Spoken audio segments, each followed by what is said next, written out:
Hello everyone, আসসালামু আলাইকুম। আমি এসেছি দ্বীপ জেলা ঢাকা শহর থেকে। কি এই পাহাড় অঞ্চলে, এবং এটা হচ্ছে আফ্রিকার পাহাড় অঞ্চল।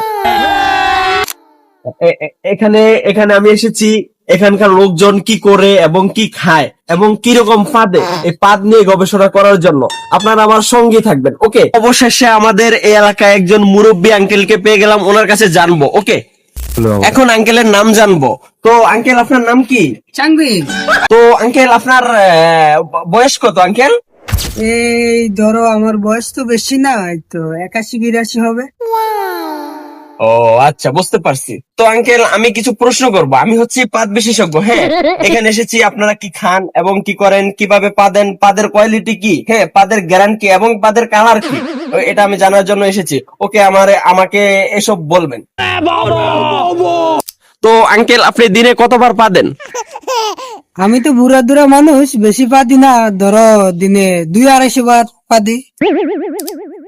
আচ্ছা আঙ্কেল, বুঝতে পারছি, 200-250 বার পাদেন। ঠিক আছে, এটা ভালো এবং এটা শরীরের জন্য অনেক সুস্থকর। তো আপনার পাদের কালার কি আঙ্কেল এবং পাদের কোয়ালিটি কি? বাবুরে, এটা তো অনেক বড় কথা। ফাদের কালার কি কোয়ালিটি কি, আমি তো ফাদি ঠিক আছে, কিন্তু ফাদ কখনো আমি দইরা দেখি নাই যে কালারটা কি কোয়ালিটিটা কি।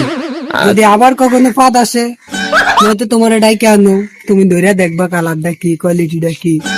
তো আঙ্কেল, আপনি কি পাদ কখনো খেয়েছেন, খেয়ে দেখেছেন আপনাদের এখানের পাদ কিরকম? আমার তো মনে হচ্ছে আপনাদের কোয়ালিটি দেখে, আপনাদের জায়গার কোয়ালিটি দেখে আমার মনে হচ্ছে পাদ অনেক সুস্বাদু। তো কিরকম আঙ্কেল? আরে মাগ গর্ভ, ফাদ কি খায় রে? তুই কখনো খাইছত ফাদ? মাগ গর্ভ। আঙ্কেল, এটা কোনো কথা বললেন আঙ্কেল? আপনি পাদ খান না, এটা এটা কোনো কথা বললেন?